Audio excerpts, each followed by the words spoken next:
Hi, everyone. I'm Lisa D'Amico with the Rockland Arts Festival, and I have the pleasure today of speaking with artist Marla Anzelona. Marla, welcome, and it's such a joy to speak with you. Good morning, Lisa. How are you doing? Good.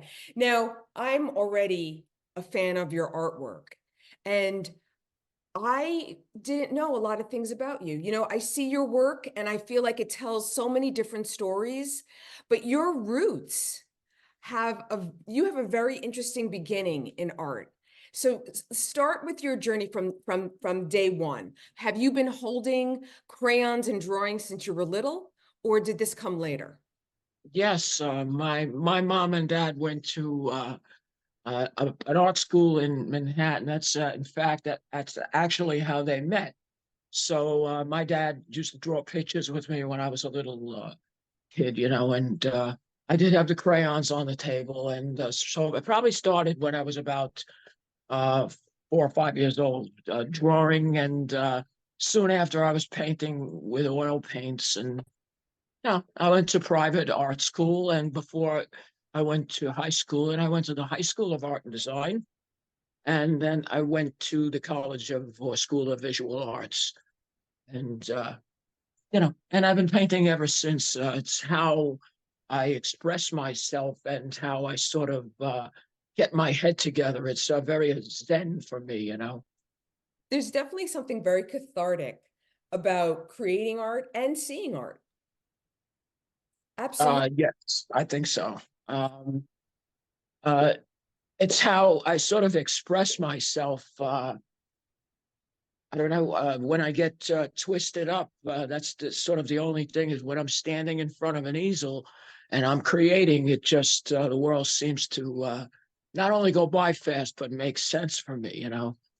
When I stand and I look at what I've completed, I feel, I feel like useful. So. I love and admire your style, your aesthetic. Was that something that came to you early or did it evolve over time? Well, uh, with me, like so many other artists, it evolved over time, and it happened because of my art background and education. A lot is due to knowing about, for me, a lot comes from knowing about art history and taking, a little from this person and a little from that person, and putting it all together, and then start my style developed from that. Um, I think of myself as an abstract expressionist. Like I said, I started out very with classical uh, training, but my work has evolved. It's sort of um, it's got torn apart. The realism in it. There is some realism in it, and there's figurative shapes in all my work, but it's gotten more and more abstract. So I'm an abstract expressionist, but I'm very drawn to biomorphic shapes, like I don't know, like shapes like these. Like that's made out of foam, actually, like that you insulate windows with. But the thing is that it happens, in the same way that our bodies evolved into, the interesting shapes and muscles. And so, yeah, and a lot of my work does happen the same way. I don't do sketches. I don't sketch or do a million sketches. I get a giant easel and I start getting paint on it. Sometimes very haphazardly. And, I'll stand back, I'll rotate the canvas and just, I'll start seeing things happening that I can relate to, that reflect reality, but they're abstractions at the same time. Marla, that is fascinating. So you do incorporate the human body and human faces into a lot of your pieces. So that's not drawn in advance?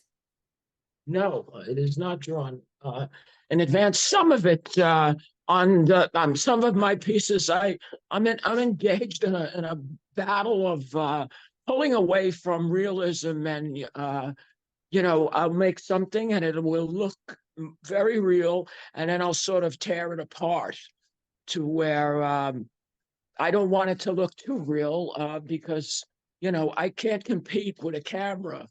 That's just me. Some people are so good at realism, and they know all about shading and this and that.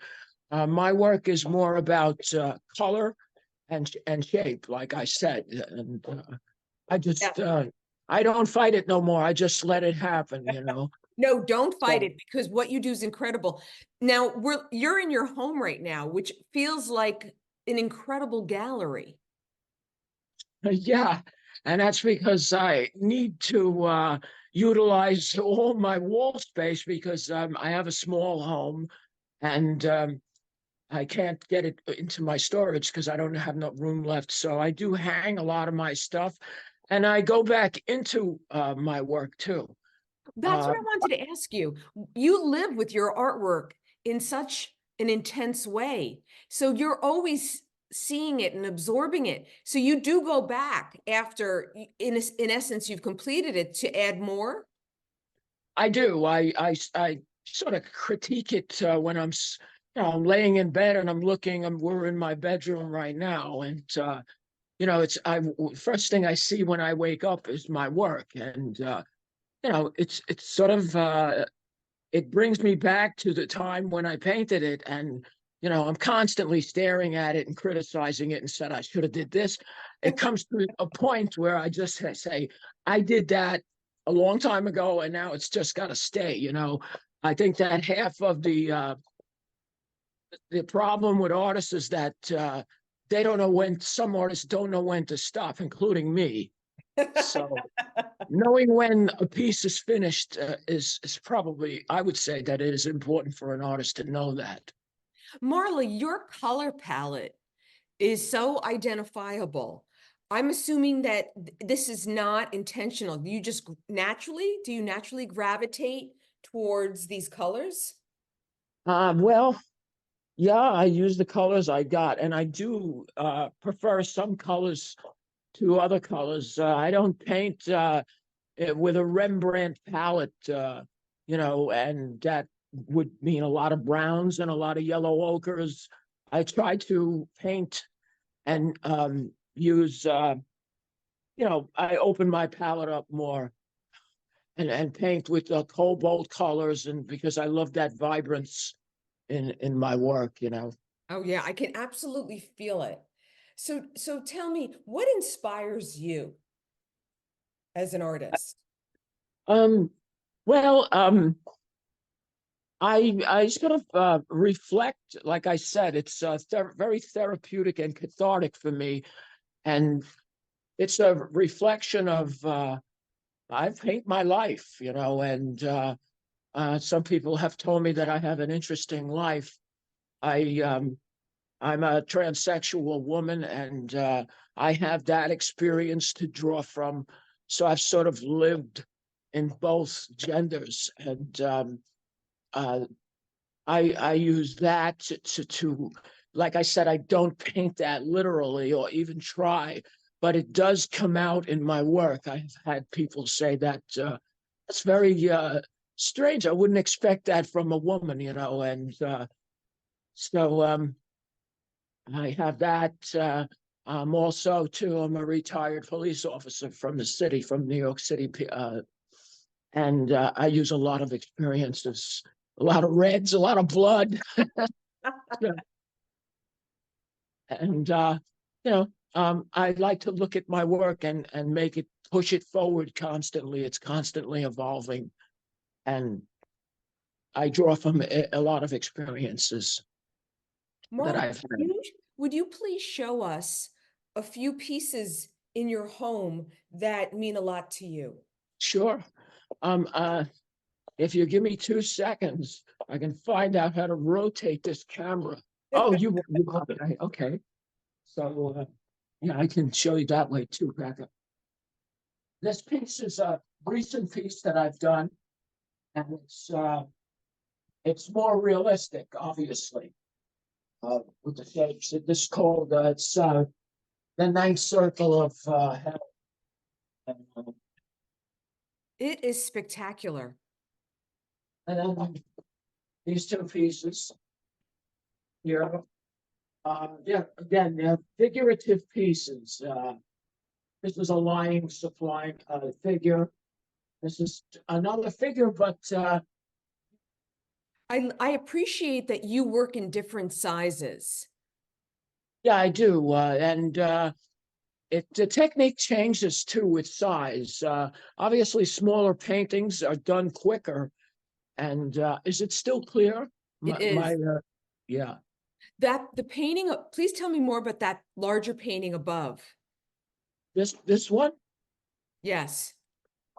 this one here is this is sort of hard to manipulate, but this one here is was done for somebody that is in gender transition, and a lot of people that go through that get stuck at points in it before they sort of figure it out, and they're torn between two worlds, and sort of like an actor, a character in a movie that has a lot of conflict.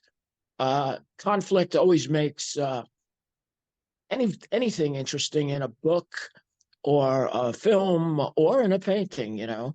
Yes, the drama in your paintings is engaging. It really is. It really draws you in because there's such a cerebral layer to your work. Thank you. And Um, you're the ones that are complete abstracts. Um, is it a gut feeling that you know when it's done? Or do you refer to, do you have like people in your life that you go to for critiques and observation? well, also, if I've this is a self-portrait, by the way, that is still in progress. I've been working on this for several years, and I just sit with it and I'll go back into it, you know. Yes. But yeah, the complete abstractions. I look at them, and what I'm looking for in an abstraction, I'm still looking for classical, uh, going back to a good composition.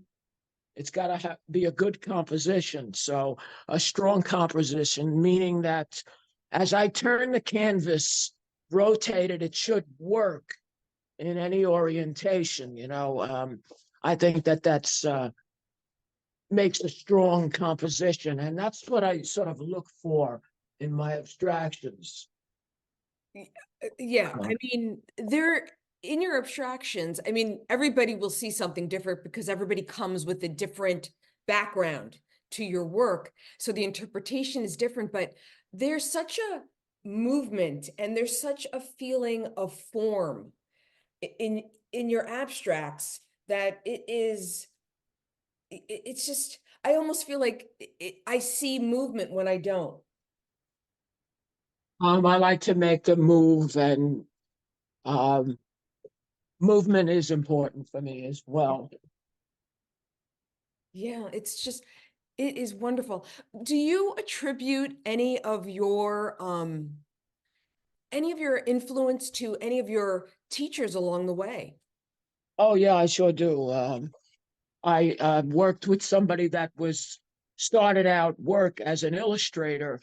His name was Gilbert Stone in the School of Visual Arts, and he was a top illustrator in the 70s. He illustrated men, you know, like Playboy and Penthouse, and those magazines did have beautiful artwork in them for their store. You know, that they would have stories in them, and the artwork in them is phenomenal. And those people like that. I had another individual, an artist whose name is Nakum Miller, and he uh, I paint erotica a lot too, and he was painting a picture of a woman with her legs open, and some of the students in were, you know, for religious reasons, and I guess that they commented that that was too vulgar for the class. Oh. So I had a conversation with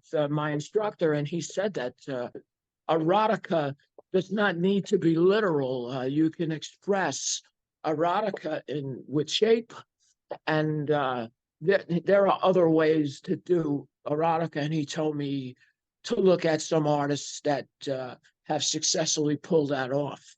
And Wow. so, yeah, so I I, think that I'm sort of getting there. I got a long way to go, though. I feel like artists we're almost perpetual students because we're always absorbing and being influenced and trying new things that we come across, whether it's locally or globally. Yes, I like to be exposed to artists. I have a collection of books of artists that I like as far back as, like, the Renaissance, and I do like Hieronymus Bosch. I thought that he was way ahead of his time, and he did paint surreal. He was a surrealist. I'm very drawn to some surrealists. I like Francis Bacon also. Uh, so I have a collection of a core collection of artists that sometimes if I'm working on a painting, I'll just take out that book, and look and see how they handled, uh, a similar piece of work. Marla, before we go, I want to ask you to give your best advice to somebody who's just starting off in art and in the art world. And Well, take this any direction you want. I would say that they should follow what they feel inside and not stay away from criticism from people that don't speak their language. Meaning that a lot of people that I show my work to, I found that a lot of people that I show my work to, uh, they don't know my vocabulary, or they don't know the language, and they'll look at it and they'll go, my kid can do that, and then my pieces that are more realistic, they'll look at and they'll say, wow, they're impressed by realism.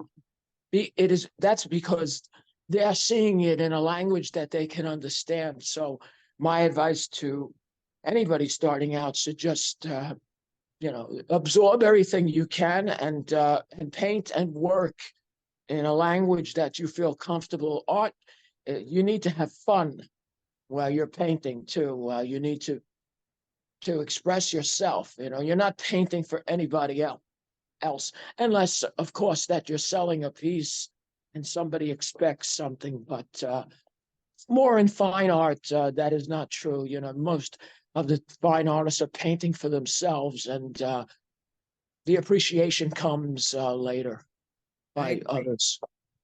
Marla, thank you so much for speaking with us today. It is such a joy to see your work. It's inspiring to me as an artist, and I highly recommend everybody follows you, checks out more of your work, because you will take them on an unforgettable journey.